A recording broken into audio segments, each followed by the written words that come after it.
Hola amigos, bienvenidos a su canal Moléculas de Salud con JC.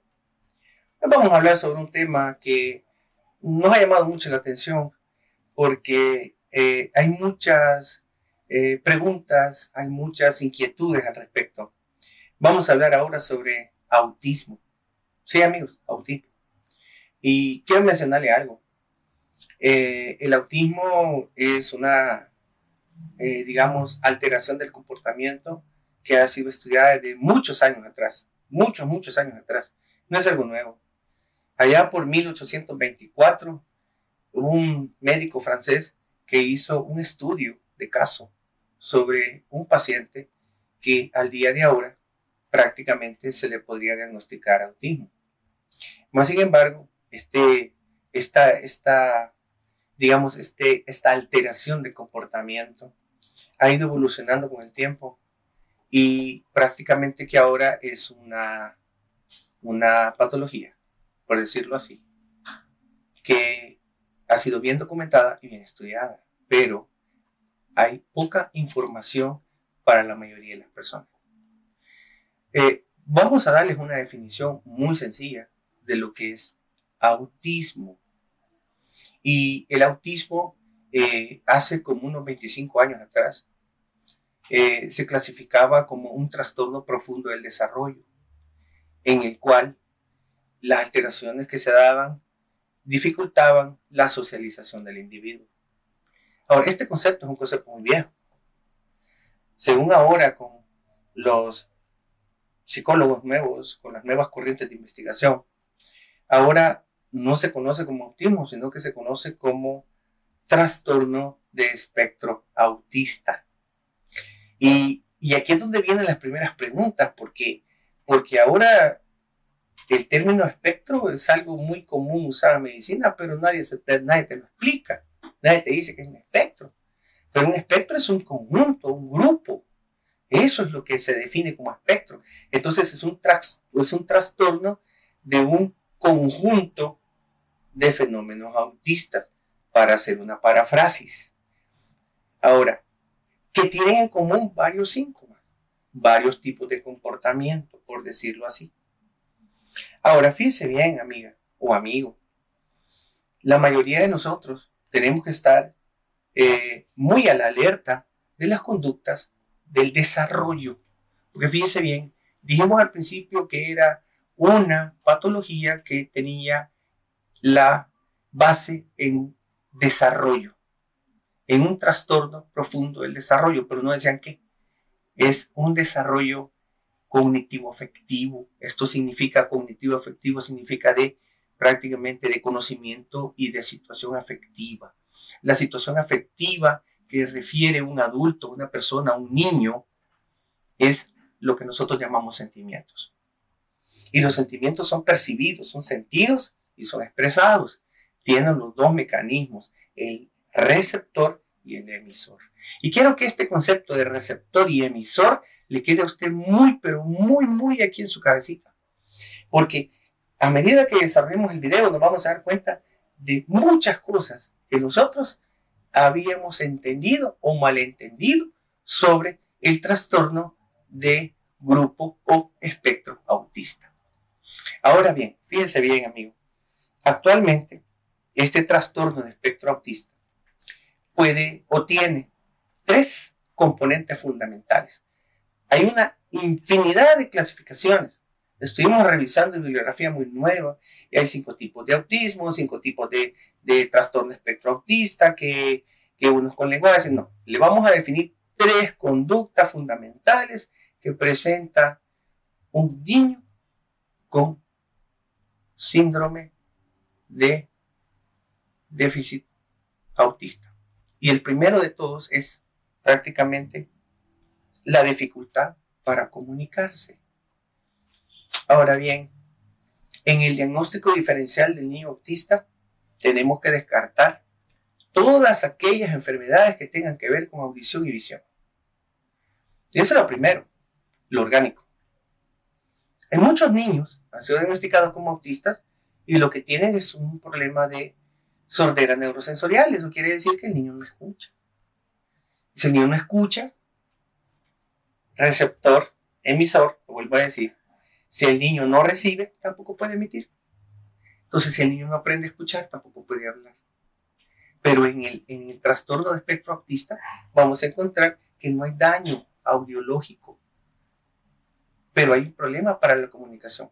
Y cuando hablamos de la comunicación, estamos hablando de la comunicación, tanto, fíjese bien, visual, como verbal, como gestual. Eso significa que es a través de esos mecanismos que usted se puede comunicar. Con un gesto, puede decir sí, puede decir no. Con un ademán, puede decir sí, puede decir no. Y también a través del habla. El segundo componente fundamental es que hay una dificultad para la socialización.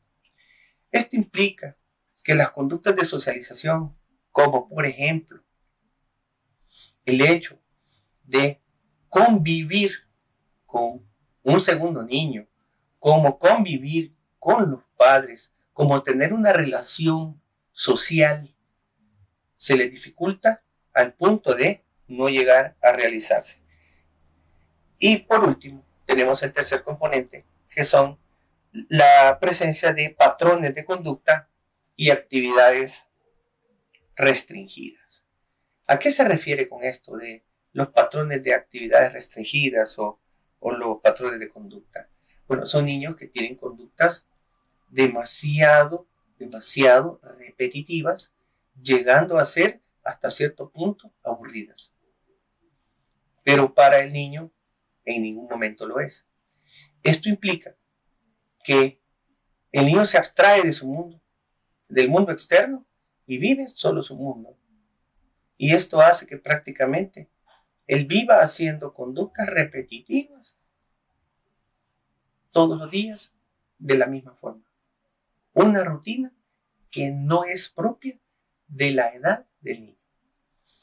Ahora bien, ¿cuáles son los factores que influyen en la producción del trastorno de espectro o de conjunto autista?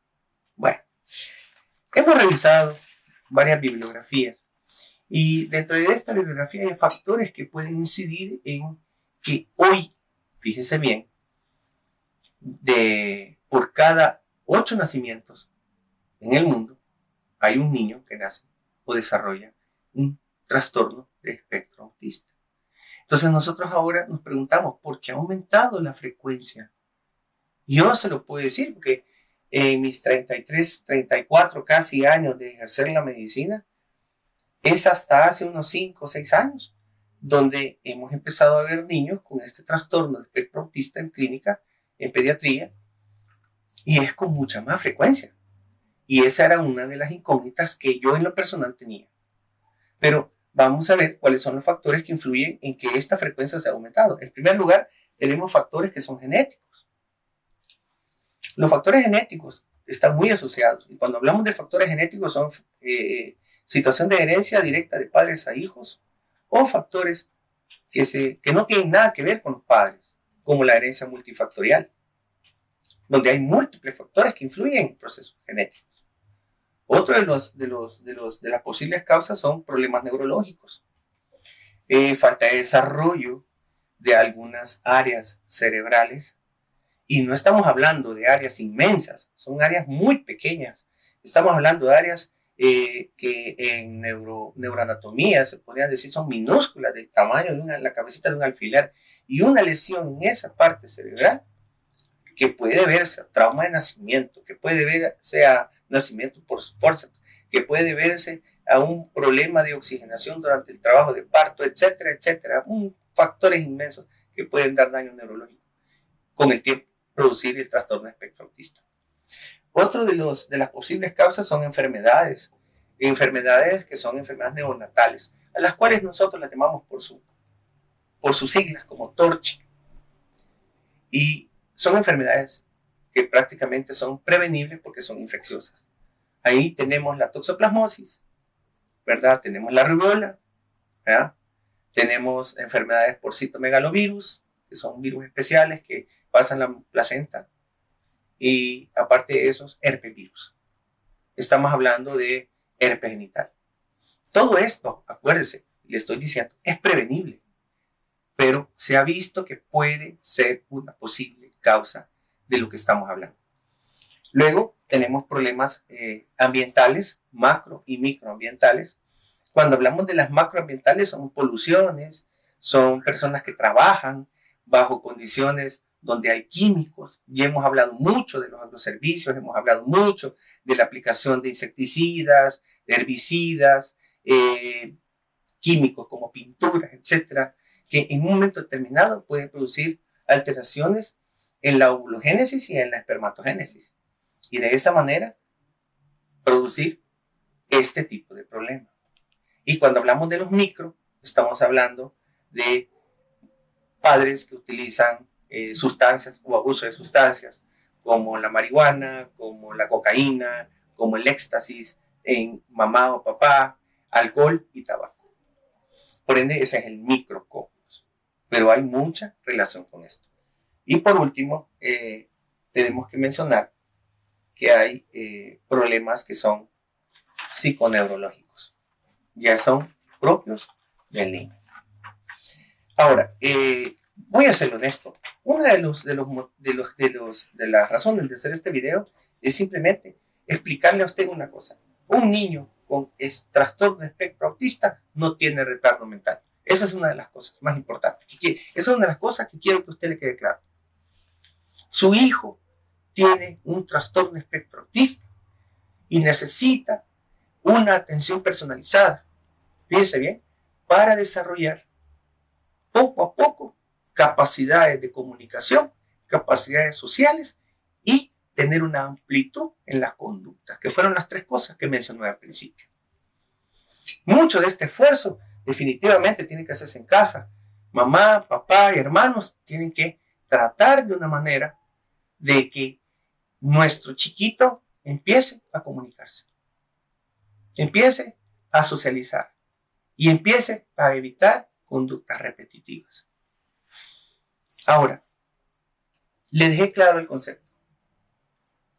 Trastorno de espectro autista no es equivalente a retardo mental. Al contrario, los niños con trastorno de espectro autista no es que sean genios, tampoco, no lo vamos a decir así, porque también tenemos esa parte. No, es que hay de todo, aquí hay de todo.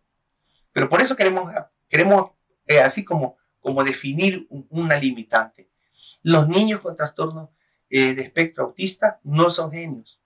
¿Tienen capacidades especiales para hacer determinadas actividades? Sí, la tienen. Y la tienen. Porque muchos de ellos pueden aprender a hablar un idioma y usted no sabe que está hablando otro idioma, puesto que usted no es trilingüe o cuatrilingüe. Otros niños pueden hacer cálculos, dibujar al azar, ordenar, hacer ciertas situaciones en cuanto a las matemáticas y el cálculo. Por ende, no son superdotados, tienen habilidades especiales, pero tampoco tienen retardo mental. Por eso es que este trastorno ha sido tan difícil de explicar, de comprender y de que los padres y los maestros puedan abarcar este tema y desarrollarlo. Y más que todo, tratar de llevar a este niño a una educación regular. Quiero decirle una cosa. Revisando muchas bibliografías, quizás de las 10 o 12 fuentes que consultamos, quizás 8 de ellas mencionaban una cosa. Un niño con trastorno de espectro autista nunca va a ir a una escuela regular. Ahora, le dejo esta incógnita a usted. Puede que su hijo pueda adaptarse a una escuela regular.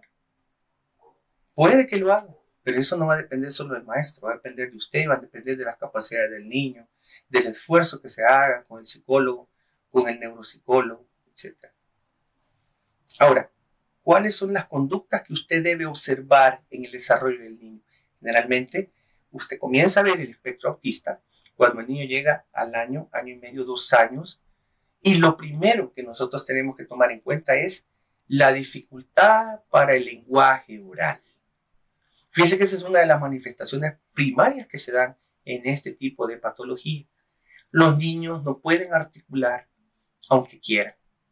Y esa es una llamada de atención, porque voy a darle varios tips que son llamadas de atención para usted, amigo o amigo que tiene niños pequeños, que tiene que estar pendiente del desarrollo. Fíjese bien, no dije crecimiento, dije desarrollo, que es otra cosa diferente al aumento de talla y peso. El desarrollo es la capacidad que tiene para ir adquiriendo conductas nuevas.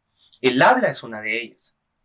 Otra de las situaciones a las que usted tiene que estar ahí pendiente es prácticamente que hay dificultad para que los niños se integren al juego con otros niños.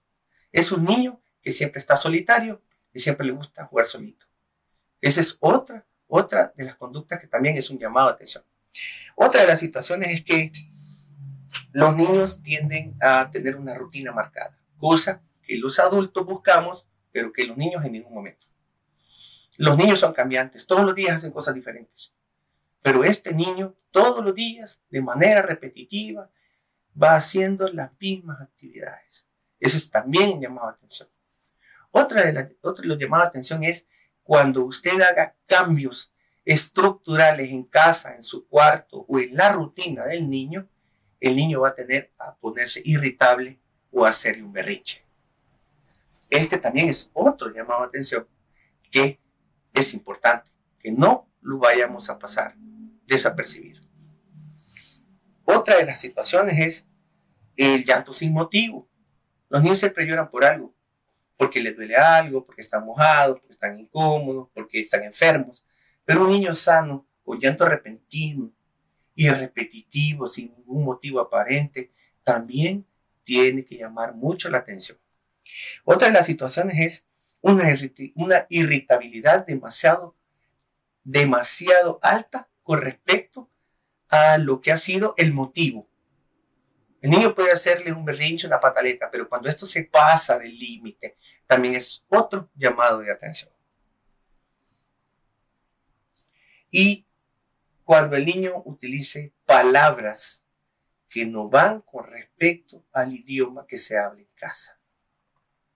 Estos son prácticamente llamados de atención, amiga, amigo, a los cuales usted tiene que estar pendiente. Ya vamos a recordarle la tríada de presentar el trastorno espectro autista. Vamos a tener dificultades en la comunicación, dificultades en la socialización y conductas repetitivas. Por favor, siempre manténgalo en su cabeza para que usted pueda ir observando las conductas de sus hijos. Ahora bien, si hablamos sobre tratamiento, solo le voy a mencionar una pequeña cosa. El primer tratamiento comienza en casa. Mucho sacrificio, mucha entrega, aceptación, paciencia. Y el segundo, psicoterapia. La farmacología queda para muy pocos niños. Hay medicamentos para tratar el trastorno de espectro autista, pero la mayoría del tratamiento son modificaciones de conducta. Gracias por haber estado con nosotros. Se lo agradecemos muchísimo. Sobre todo en este tema que ha sido un tema bastante controversial durante mucho tiempo y que obviamente me interesaba mucho que ustedes estuvieran detrás de nuestra pantalla este día para oír y ver este video. Desde ya nos despedimos de ustedes desde el ciberespacio, mandándoles un abrazo virtual a todos ustedes. Dios los bendiga a todos.